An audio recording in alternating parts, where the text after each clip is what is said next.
The topic for this session is NHEV to consume solar power on 5,500 km for clean transport, and the session is powered by none other NHEV. To conduct and commence this session, we have our panelist and moderator along with us. As a moderator, can we all together give a huge round of applause? Let's all together welcome Mr. Abhijeet Sinha on the stage, who is the National Program Director, Ease of Doing Business Project Director, NHEV, DIISHA Drone Pilot, President CPOs of India. As a panelist, we do have none other, Mr.Ripunjay Parikh, Director Sales Power Distribution of Eaton Power Quality Private Limited. Can we have a round of applause for Mr. Ripunjay Parikh? Everybody come on. A very warm welcome to you, sir. Good afternoon, everyone. It's a privilege to be part of Renewable Energy India Expo over a period of time in a couple of years. And this particular session is basically a link between electric mobility and electric highways, which are to be powered by solar in order to be net zero. When we talk about a new technology, when we talk about an emerging tech, it is very important for us to correlate the journey that particular energy has to go through, or that particular technology has to go through. When we look at the marriage between these two, it is very important for us to understand the problems that this technology implementation or commercialization would have gone through. And if we would be able to outline that technically with our esteemed speaker, and also with audiences who would be able to contribute much to it after having this conversation started from here, I believe the transition period which we are anticipating from the lowest hanging fruit of energy interdependencies and energy dependency in Atmanirbhar Bharat is more of lesser in time to be achieved. And to achieve, how do we get it? How do we contribute? There might be several ways, several tools and several opportunities to all of us come together and reduce this time of energy independence. So if I may rightly correct and set the context of this conversation with our good friend Mr. Ripunjay ji, is to how do we place ourselves with the upcoming huge requirement of power that electric mobility is going to ask from the current grid infrastructure. And how many options do we have in our hand? Whether it has to be from the conventional grid, then it will not be net zero. Then it has to be from fossil fuel, diesel, petrol, coal, or thermal grids, then again it is not going to be 100% net zero. Then we aspirantly, ambitiously and inspirationally hear and communicate about charging solar vehicle. Charging should happen from the solar. But how many prototypes do we have in this country? What is the right base of doing economics of such setups? Are we in a position to hold that power which is generated by the solar in the daytime, and it has to be available for dispensing in the evening also? So all this conversation together is bringing a culture of commercialization, and this culture of commercialization is to online audience of this session and to people who are there with us physically here in Renewable Energy India Expo. I would like to extend my heartwarming welcome and thank you to each one of you who is in a hybrid mode or in a physical mode connected with this program, to look at Renewable Energy India Expo not only as a place where you are coming to do exhibition or you are just coming for a networking, but also a place where such critical policy decision and such critical dialogues has happened over a period of time. So starting in last 3 years back when we started discussing this, that how we will be able to marry these two technologies together, it was very difficult because there was no footprint. There was no assumption, there was no Excel sheet, there was no target, there was no calculation to actually find out that what would be the cost per kilowatt if we go by solar. And when we say if we go by solar, how many components are involved into it? Whether it is a stationary storage also, whether it is just the plates or the solar installation PV panels we are talking about. So in this complete conversation, I personally believe that we go through 3 layers of policy making. And being ease of doing business agency, ease of doing business organization, it's our core responsibility to deliver this dialogue that this particular technology may change the way we do business into that particular sector. So if you can relate with me, then you will be able to substantiate with your experience into different emerging tech that the first problem that we face in the beginning is, are we good in place for the rule book? So the standards, classifications, certifications, or any kind of regulatory approvals which are required for setting up are in place or not. It may also include the regulatory policy approval from ministry regarding the commercial transactions which are going to happen if you produce solar somewhere else and you try to use it somewhere else. And the second part of conversation is, are we in a position to give them and put it up in front of our investors and our banks that this is profitable? Or if it is not immediately profitable, then the total cost of ownership is profitable to an extent in over period of time. And the last but not least, who is going to use this? Charging stations are going to use this, and people who are using electric vehicle are going to use this. So a large segment of people who are in the business of charging station would tomorrow be fighting with each other on the rate of per unit dispense. If you are dispensing on a higher rate, lesser people you are expecting to come on take charge. So eventually the one who is dispensing on the lowest rate would be the market leader. And it only be possible when you produce from solar or a renewable source and then you dispense it into a dispensing unit on whatever best possible rate it is possible. So regulation, financing and the commercial equivalence of charging and solar dispensing unit or a charging station through a solar was the important part of it. And I remember that in 2013-14 when we were campaigning, we wanted a government to be there who is standing with us for such changes, for such innovations. And I'm glad that in the leadership of our Honorable Prime Minister Shri Narendra Modi, we have got a government which is now more of talking about what industry require before industry creeps or before industry bleeds for it. So a policy reference here is we wanted that solar generation might not be at the same place where the charging station is placed. So it might be coming from some other state, it might be coming from some other district or some other location. So how do we transport that solar from there to here to the consumable point, and then how do we place that technically was a big nightmare. And I'm sincerely, seriously, will wholehearted grateful to the Power Minister who clearly mentioned that there is no extra charges, wheeling charges or special charges or whatever transmission charges are required if you produce solar into Gujarat and you consume it into Delhi, or you produce it into Rajasthan or you consume it into Ladakh.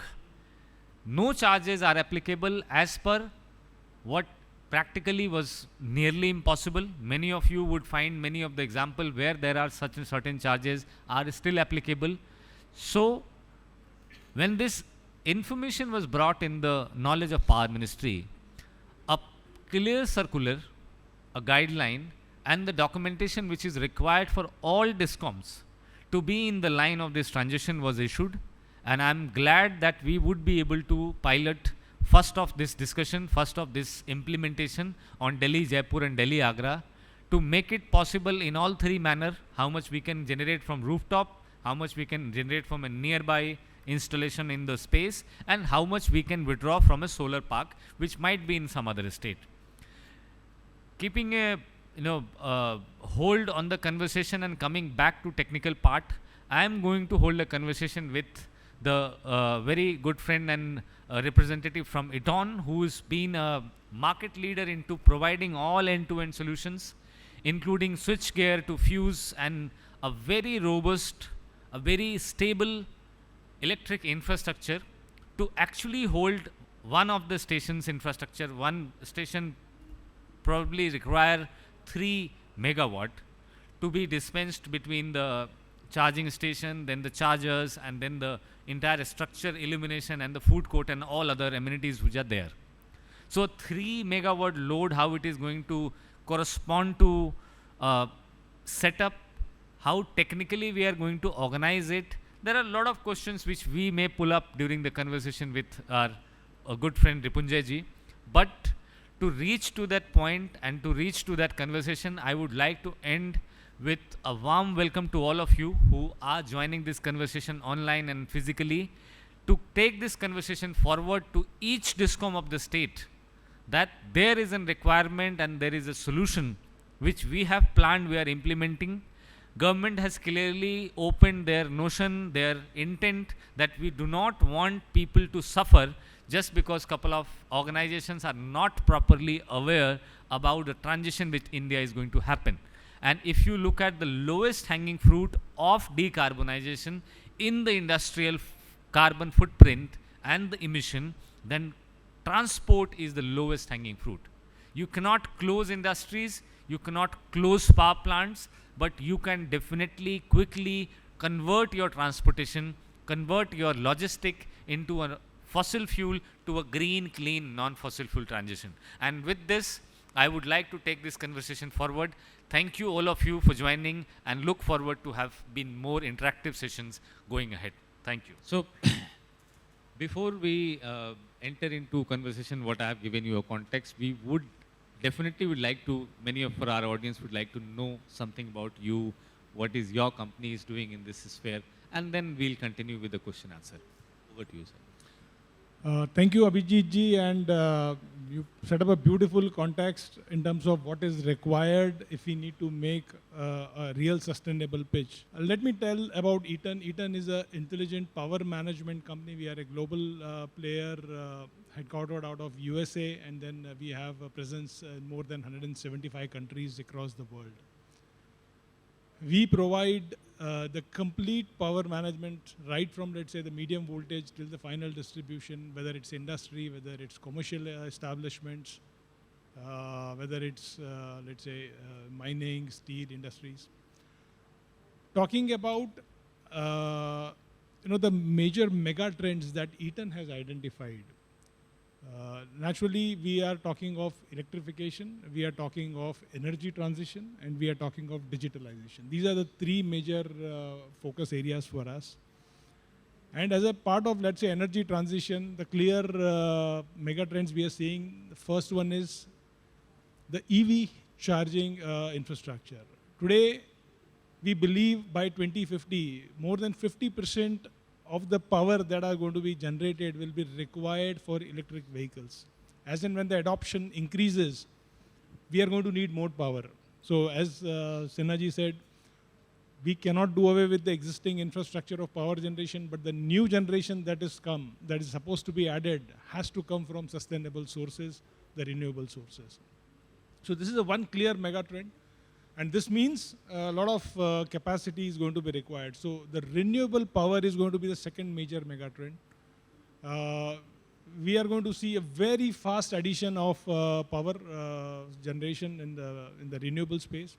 And within that, while we have to depend on all the available resources, whether it's sun, whether it's wind, whether it's hydro, we believe solar has the adaptability and it has the cost efficiency to the tune of, let's say, 60 to 70% of the power generation may happen from this.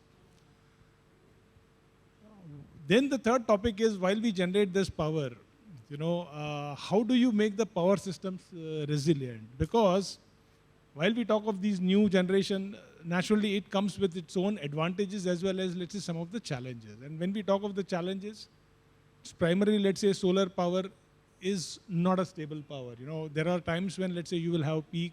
Same goes for hydro, wind also. With the high peak seasons, you will have very high power generation, high voltage spikes. During low power, low wind, low sun periods, you will have maybe less lower voltages. So how do you bring stability to your power? And that's where we have the need for, let's say, bringing resilience to your power facilities is going to be the third mega trend. And fourth, more important, is going to be the digitalization of the power generation and consumption. So EV charging, power generation, building resiliency, and digitalization, these are the four mega trends we talk of. And that's where, if I look at your particular topic today, you know, how do we make an EV charging infrastructure spread across the country? So the first and foremost thing remains is, you know, we need to bring power to that.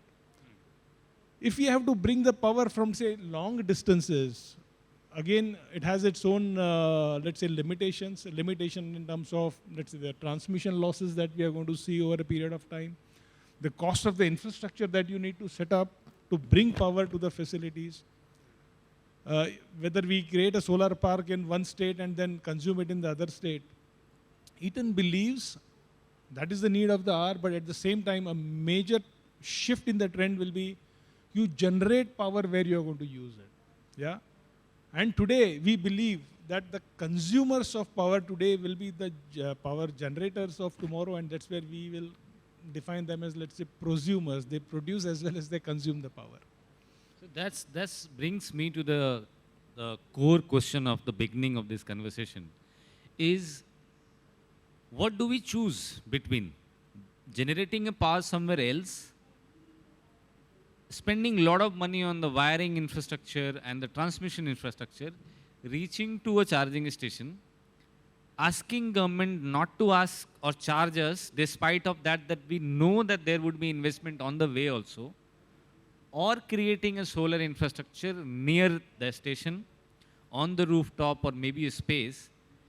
These are the questions which cannot be replied over a conversation, over an Excel sheet, or over presentations.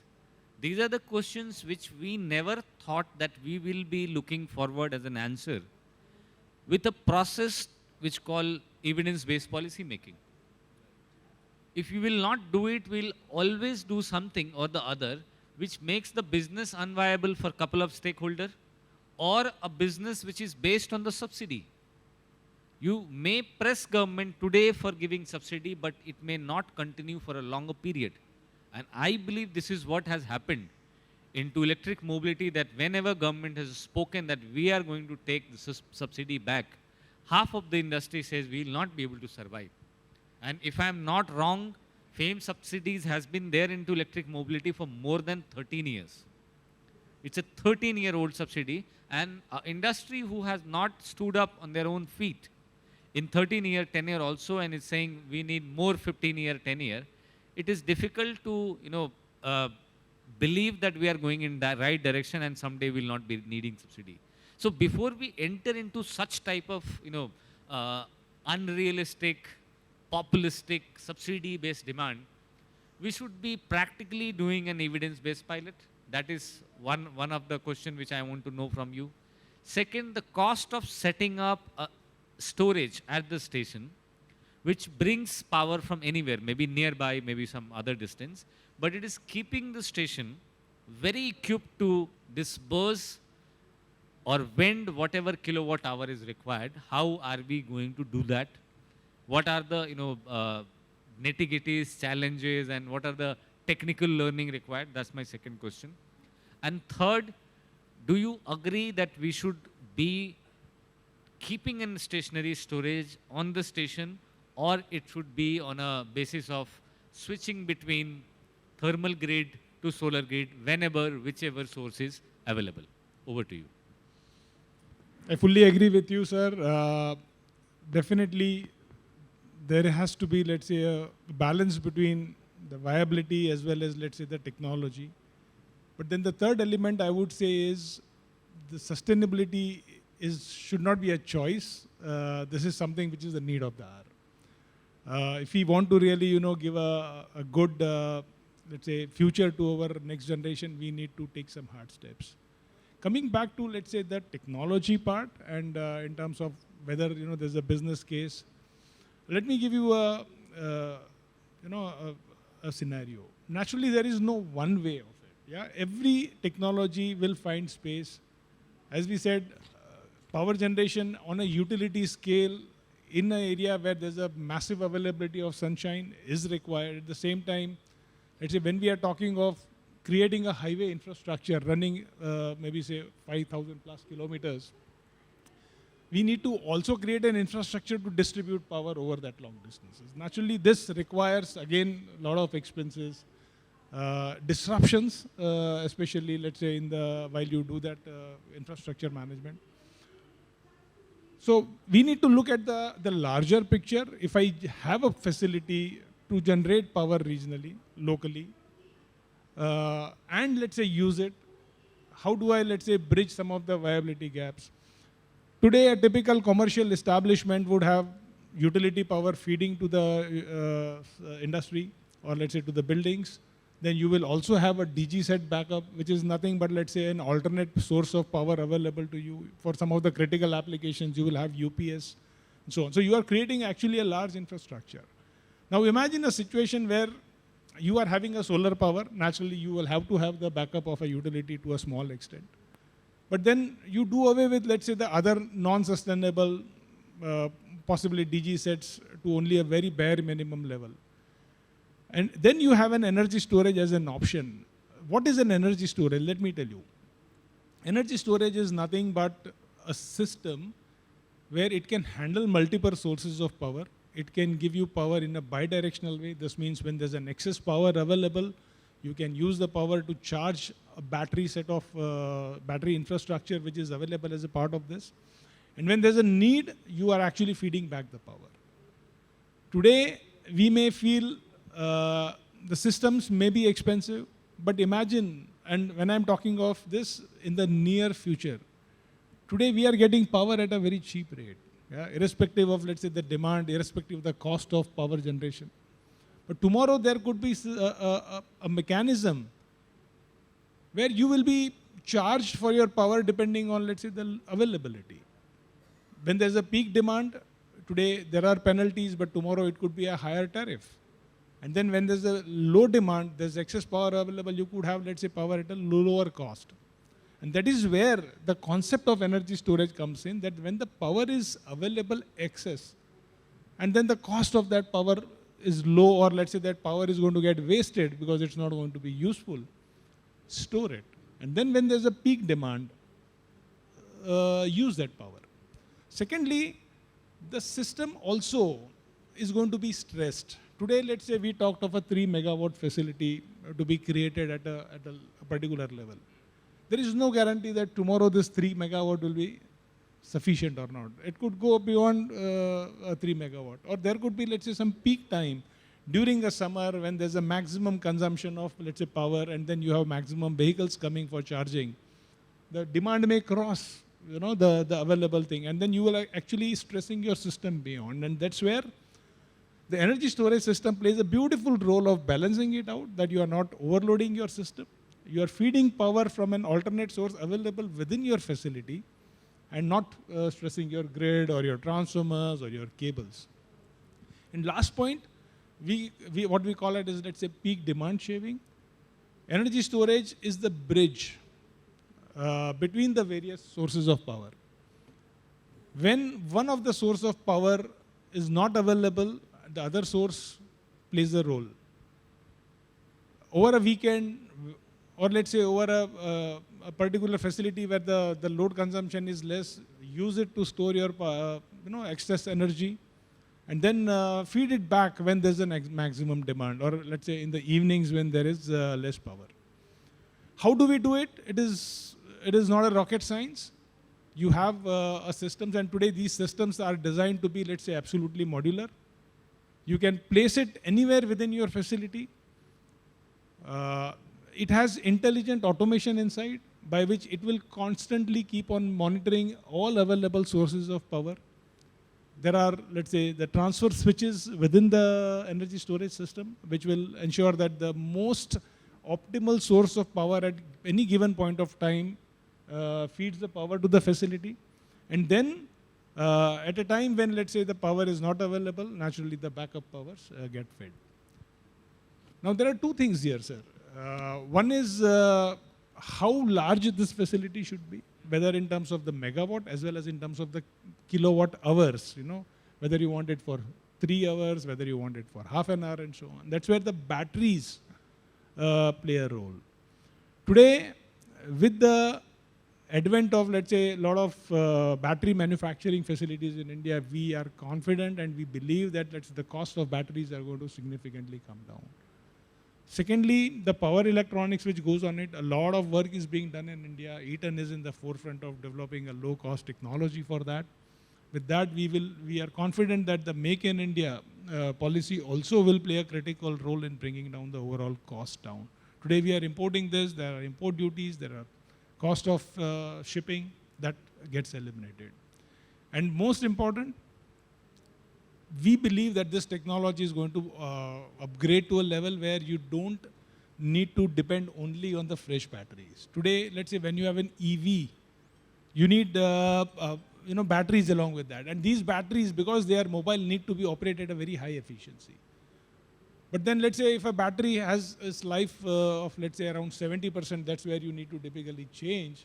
It still has 70% life in it. And these batteries, rather than being thrown away, recycled, can these be used for energy storage systems? That was the, I think, next question. You very rightly reached to the technical point of having a battery which is no more useful for mobility, but it is still useful for stationary. Today, the kind of fight we are having with plastic, we will have a bitter fight with battery tomorrow. The kind of battery manufacturing facilities and the push nationally, globally we are creating, these batteries are going to be on the surface for a longer period. They are not something which can vanish from the environment very, very quickly.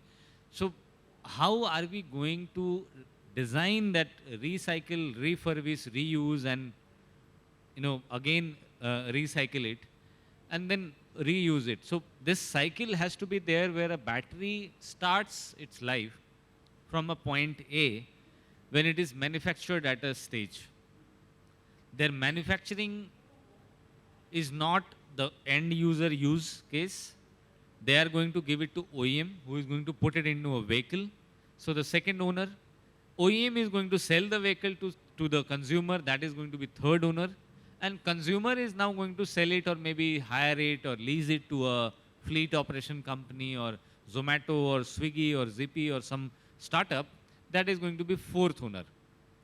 At each stage of time, when we are talking about battery is changing hands. And these changes are also, should be technically examined in terms of highly accelerated one-time life cycle assessment, halt test that we call. And going forward, when the battery's capacity is not that high, it is still in the life cycle of existence that it will go back someday to the factory for reuse and recycle. So when we say battery is not usable, technically it happens this way that few of those cells were not working good.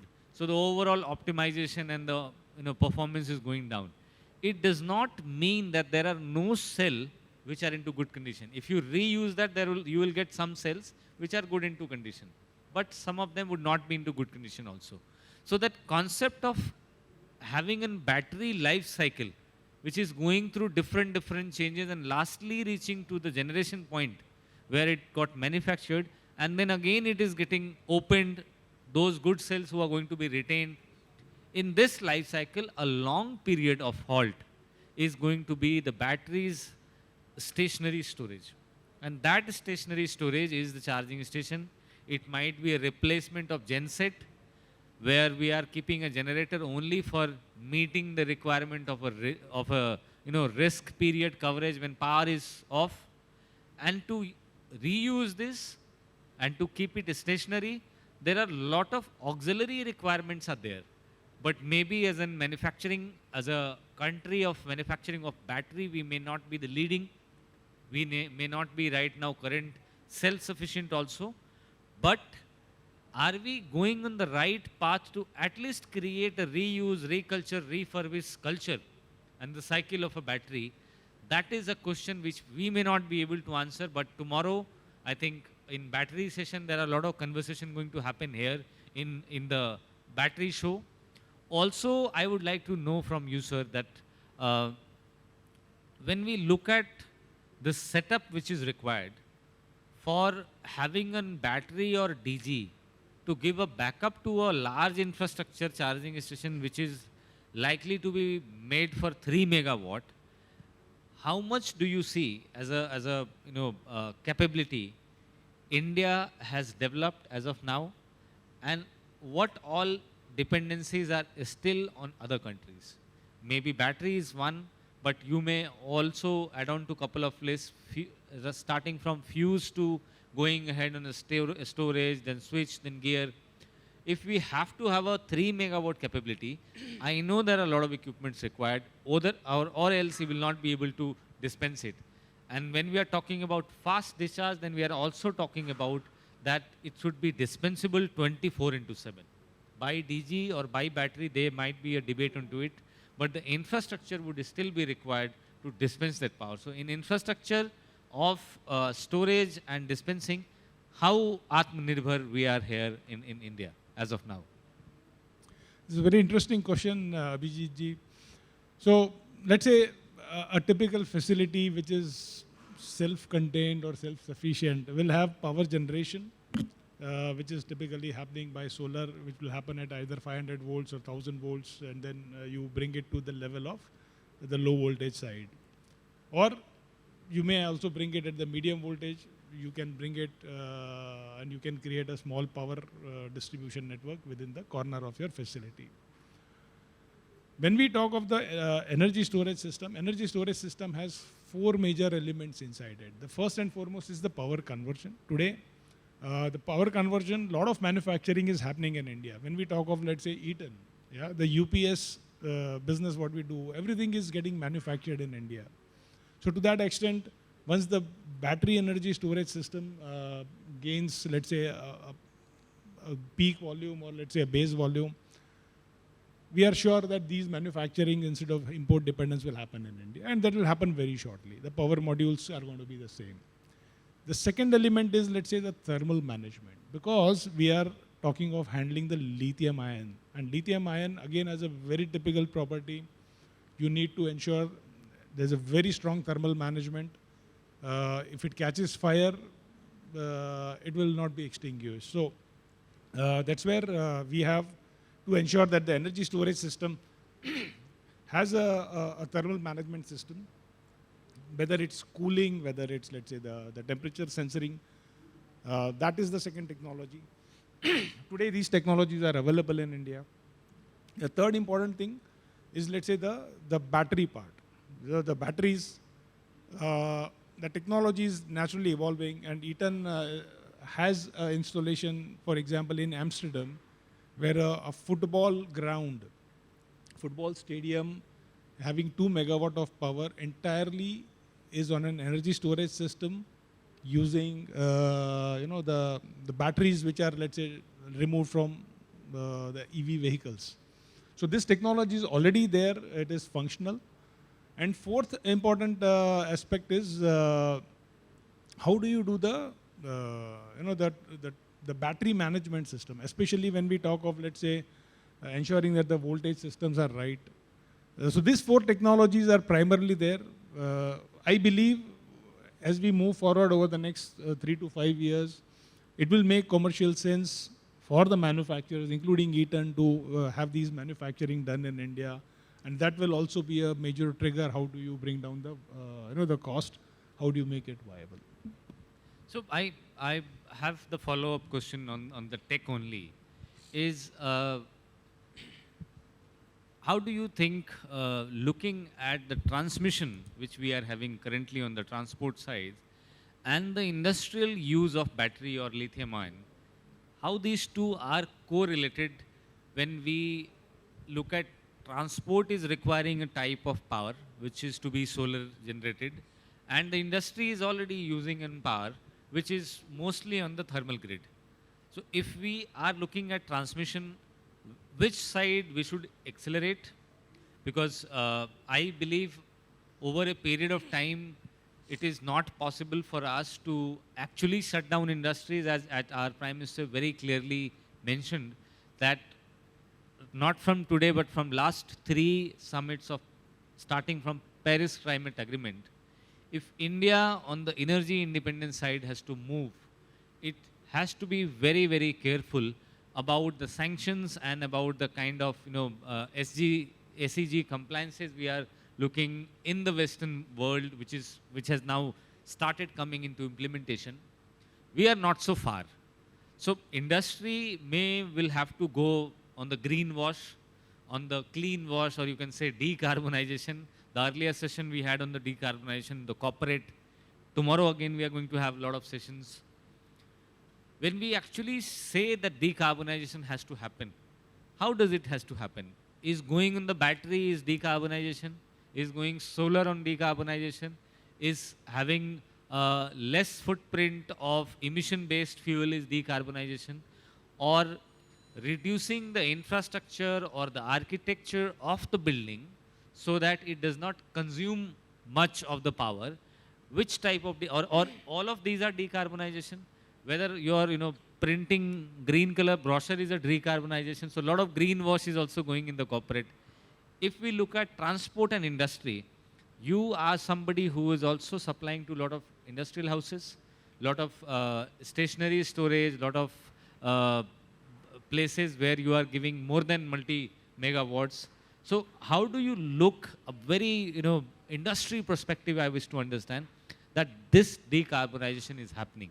Is it happening? It looks like happening. It is only, proven to be somebody is trying to do. How do you look at it? So you said a very nice question. Today, let me be honest, the industry is sensitive enough to understand this as a major challenge. And let's say Eaton, as a corporation, has very strict goals set for the corporate, whether it's zero landfill, whether it's, let's say, on the waterfront, whether it's on the energy consumption. We are very clear we need to be carbon neutral by 2030. Today, our factory in India is already, let's say, certified as a zero landfill waste. We also ensure that our products which goes into industry also complies to these standards. Now let me share one very interesting example. Today in the power infrastructure, today the power gets generated at a particular location, it gets raised to a particular higher voltage, gets transmitted and then goes to the industry. The various voltages which goes are, let's say, at high voltages and medium voltage. If you have to make these devices, distribution devices small, today the only solution is to use of SF6 gas to insulate, by which you are going to make these compact. So you have ring main units which goes into distribution, which is SF6 gas. And these gas, if leaked, they are 30,000 times more harmful than carbon dioxide to the nature. 30,000 times more dangerous. So it is important how do we reduce the usage of such hazardous gas also. And today I am happy to say we have switchgears which work with SF6 free technology, brings the same compact footprint. It was very heartening to see recently in Bangalore, in one of the, so Bangalore is now creating underground facilities for the power distribution to free up the space in the city. And in the underground facility, they have made the first pilot with the use of an SF6 free switchgear supplied by Eaton. This ensures, number one, there is no leakages. Secondly, there is zero maintenance. And in terms of, let's say, the viability part, naturally as the volumes increase, these technologies will also become commercially viable. The second interesting point which we talked about, the infrastructure. Today, yes, we need to be carbon neutral, but then we need power. Yeah, whether it's industry, whether it's, let's say, the transport, you are going to need power. Good part is India is today self-sufficient in terms of the generation capacity, but the way the EV industry will need the power, we need to generate more power.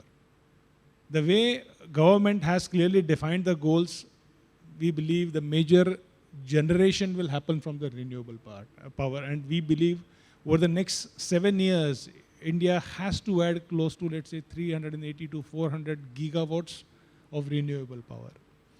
Now, while we do this, we need to ensure we are also, carbon neutral. Now, when you manufacture these technologies, naturally there will be some amount of, industry standards required to ensure we have the minimum carbon footprint. But as an industry, people who are going to be, let's say, users have to stand up for their own values. They need to create their own policies. While maybe subsidies is not the solution, but definitely recognition of any good initiatives taken by the industries has to be done. And as users, today if we endorse products and coming from companies who are sustainable, I'm sure the industry is going to take it very, very positively. So this brings me to the last and the foremost important conversation of the detailing of how mobility will be using renewable energy. When we are talking about 5,500 kilometer clean transport, then we are necessarily referring here the first transition, the first stretch where transport is going to be 100% clean. And when we are connecting with the dots which you given that by 2030, then by 2050 and by 2070, there are certain targets. I do not want to say what percentage is because we have to be very, very, pragmatic and very intent corrective when we speak that, okay, we will achieve this, how we will achieve this. Very rightly you mentioned that we are self-sufficient into power, not only into fossil fuel power in the generation, but also into renewable, we are into self-sufficient mode.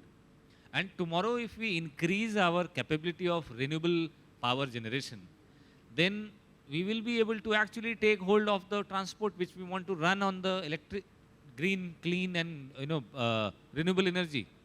But if these two sectors of power and mobility do not have a proper bridges of policy, how transfer of the power has to happen, how communication has to go between all stakeholders to prepare and to revamp their infrastructure to hold this demand which we are going to generate from mobility, it would be nearly difficult. It would be nearly very, very impossible.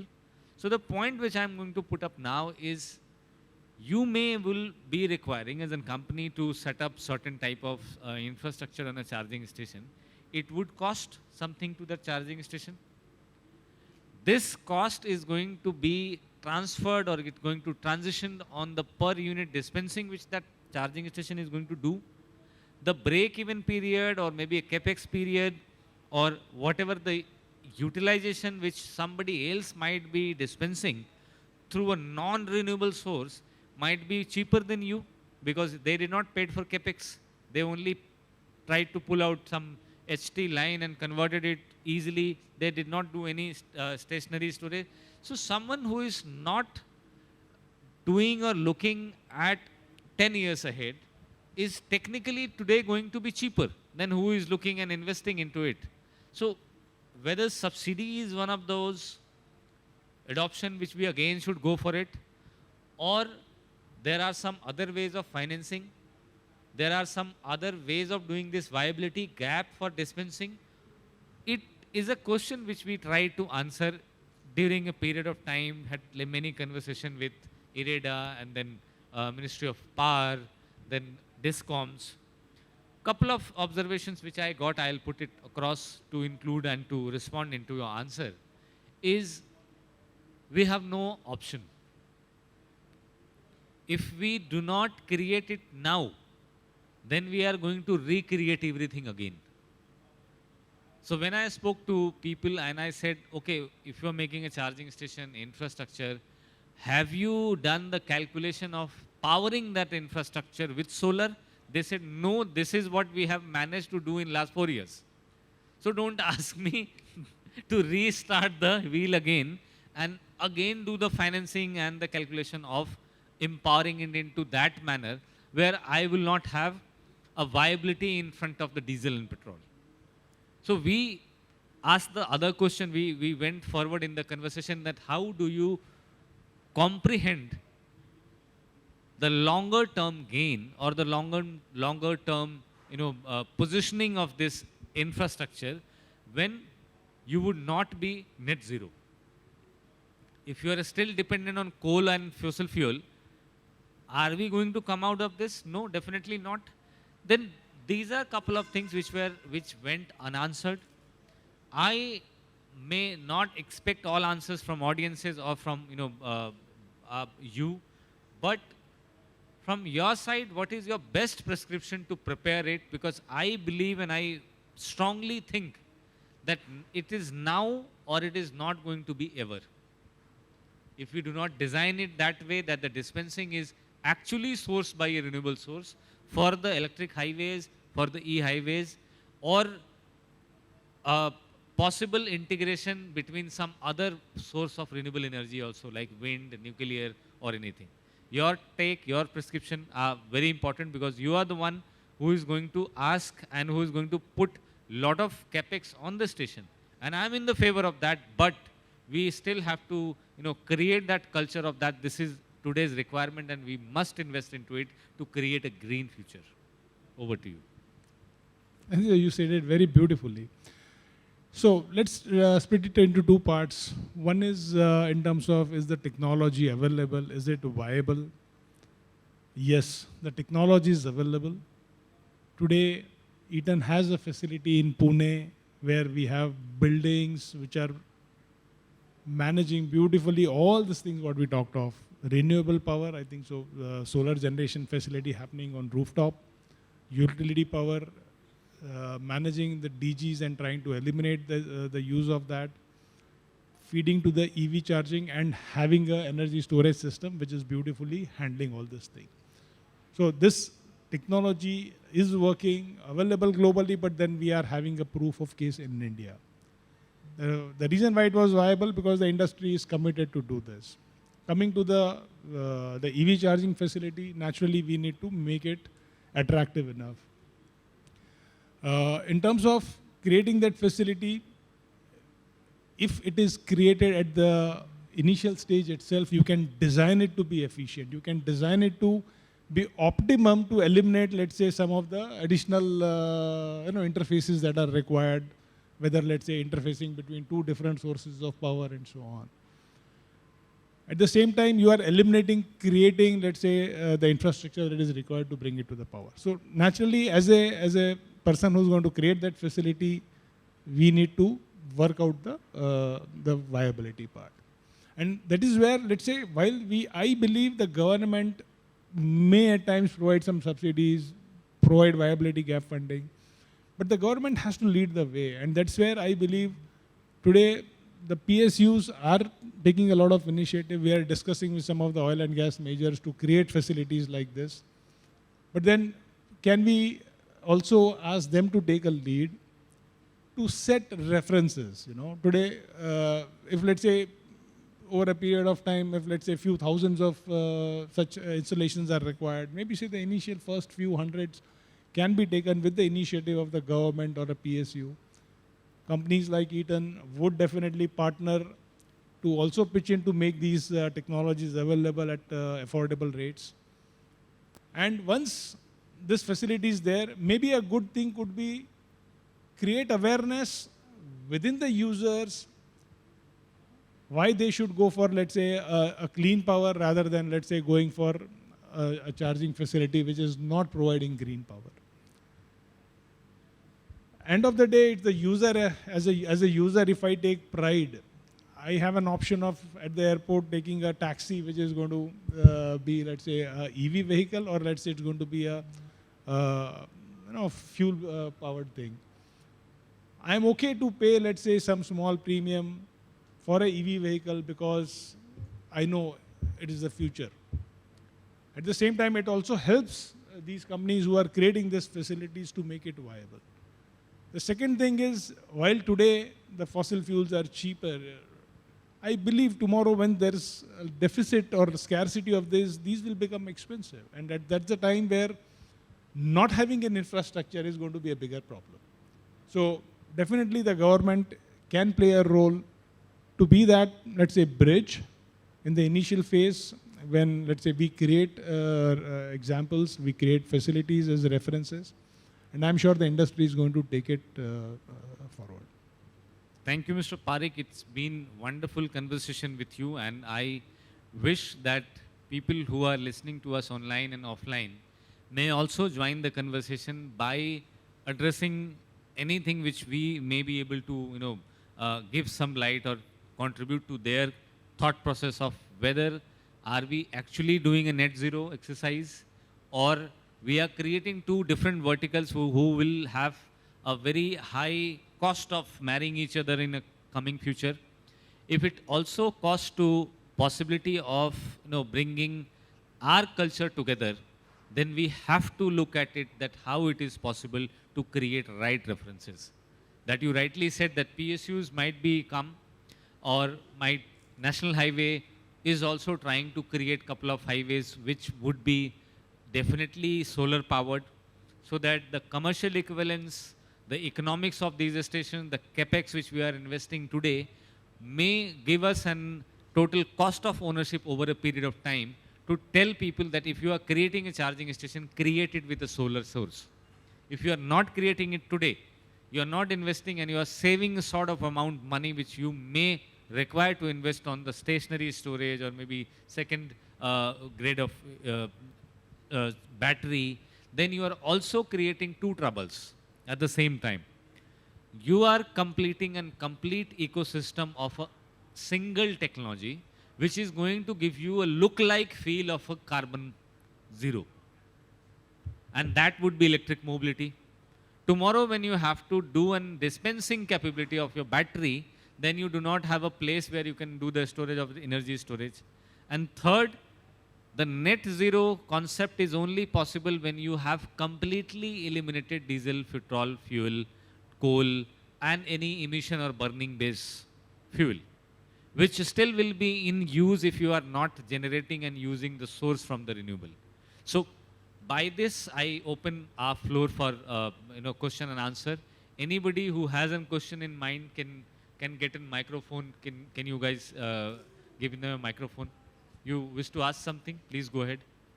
Yeah. So my question regarding this EV infrastructure particularly, considering the capex investment when we talk about integration of solar and battery storage within EV charging station. Do you think it's a viable business to sustain?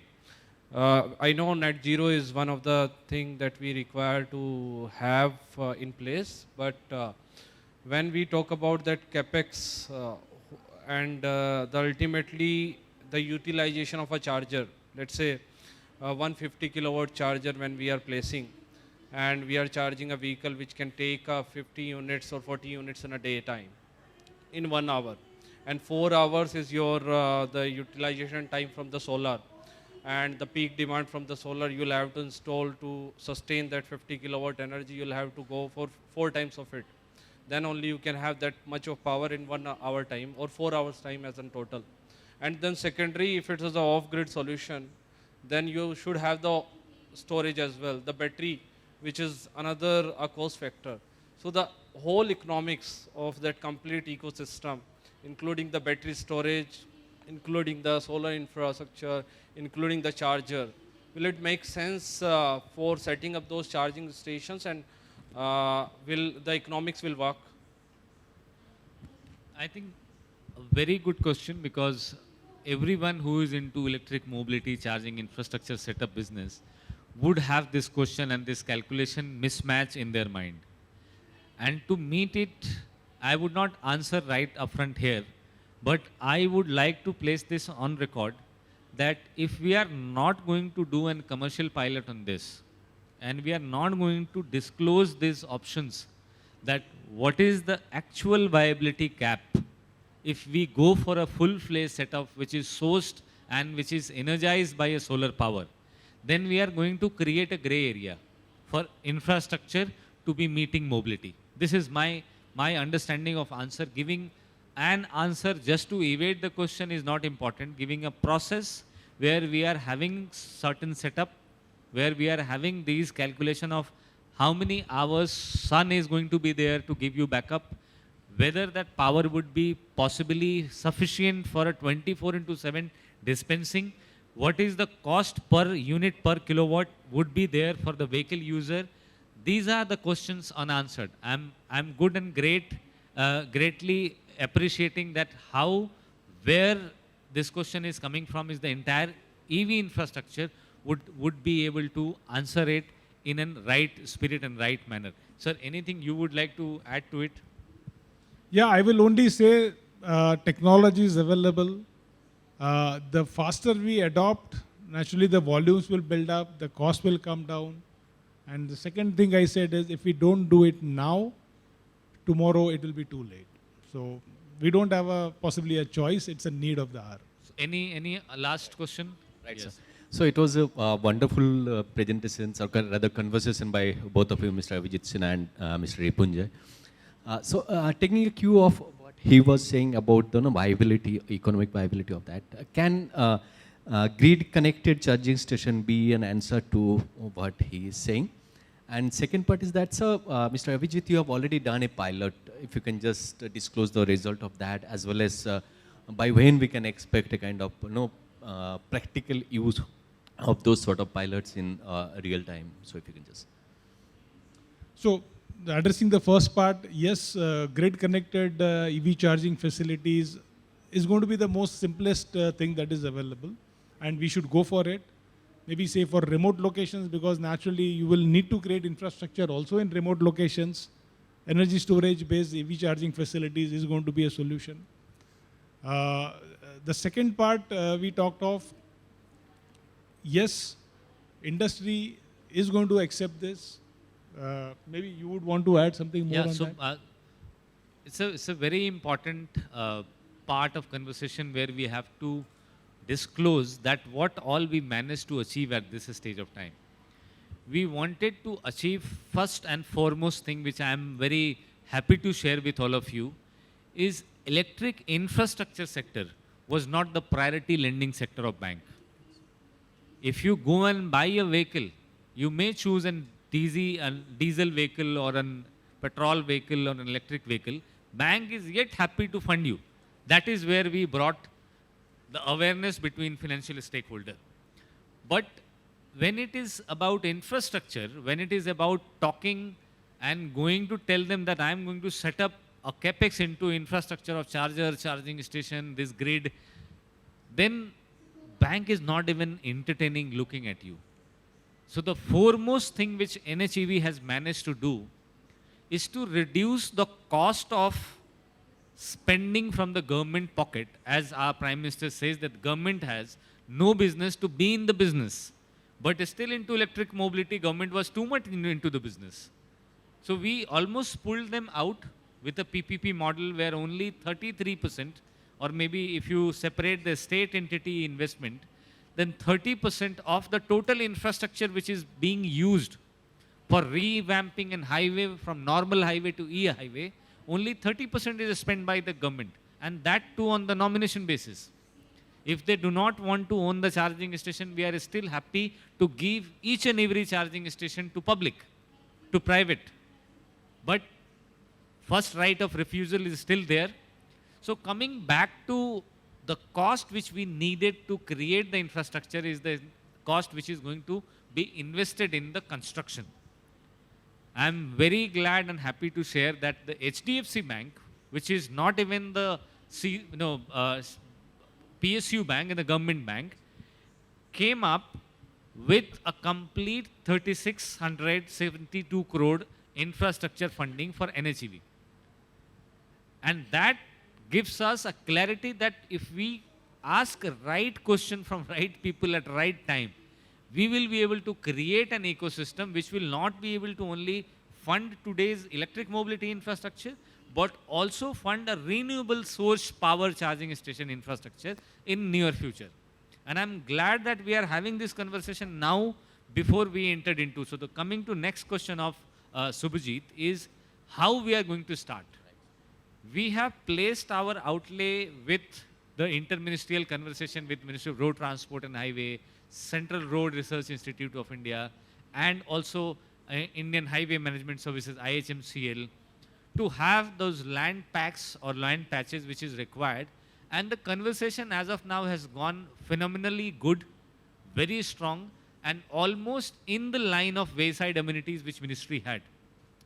Now going ahead, it is our choice to create an option and create an alternative that which path we should take. Whether we should go for a wiring which is coming from a grid and we are not a net zero highway, or we should go for a highway which is powered by solar, renewable. Then the next step which comes in is to have an intervention from Power Ministry to ask a specific to the point pointed question that whether if we somewhere else, if we are generating it somewhere else, are we allowed and are we okay to use it somewhere else? And this gives us an clarity and confidence that if Power Ministry and Power Minister has personally went into the detailing of any such charges which used to be a charge before, are now on the net zero or in the open access, green open access are used today, then it is not legitimated, it is not official, it is officially declared that no such charges will be taken. You generate wherever you want to generate, you use wherever you want to use. If such cases are being brought in the attention of ministry, it will also be a possibility that ministry may take certain step to enlighten and aware or appraise that particular DISCOM or entity who are levying such charges. So for me, it was an important course. We have changed couple of economics to bring charging station becoming more reusable and recyclable in terms of battery storage, their life cycle, and also in terms of the capex. The capex load of the station will increase, but it will become 100% electric mobility charging station. To include and conclude this, I would like to say that the need that we all felt in this room, that we have to have couple of stations, that we have to have couple of reference points where we have done this experiment with the capital expenditure done. That is also being done on the Delhi, Jaipur and Delhi, Agra. We are likely to be the net zero highways of the country, and with the expansion of on this prototype to be scaled up on 5,500 kilometer, we would like all state government, all DISCOMs to be actually incorporating and doing a contribution to it, to have maximum of the forthcoming stations 100% solar. If we are not doing it, trust me, we are going to do it again after few years when you are going to face problems with the fossil fuel. So better we do it now or it will happen never. Thank you everyone for joining, all of us. We, in the interest of time, will not be able to take much question. Many thanks to Parikh ji for joining us and giving a technical insight of how it is going to be important. You want to ask a question? I'm not sure that we'll be able to take this question or not. Quickly, if you can ask quickly. About this headline, is it a new mission 5,500 kilometer? Is it a new mission? And if it is a new mission, where it is, like in which state? It is National Highway for Electric Vehicle. It's a pilot which was initially done between Delhi, Jaipur, Delhi, Agra. There are 21 more stretches included to it for the expansion mode. The pilot has been extremely successful. It is the pilot of making a normal highway into e-highway. Now it is expanding up to Kanyakumari, going through Bharatmala and then Sagarmala, reaching both crossing Chennai, Bangalore and then reaching to Kanyakumari. These all highways will be the signature highways of India. These are done in comparison of Germany. Germany is having a target of around 2030 to create 4,000 kilometer e-highway. India is having a target of around creating 5,500 kilometer e-highway by 2030. That's the background. You can search on internet, you will get a lot of information about it. With this, thank you so much. Over to Sir, you. kindly stay seated. Everybody kindly stay seated. Thank you for joining us. Thank you, sir, for such an informative session.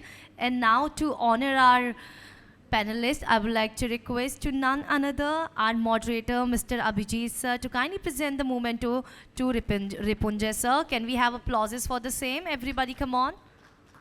Thank you, sir, for such a wonderful session. Now to present the memento to honor our moderator of the session. Can we have the memento, please? So I'll be presenting the memento and honoring our moderator.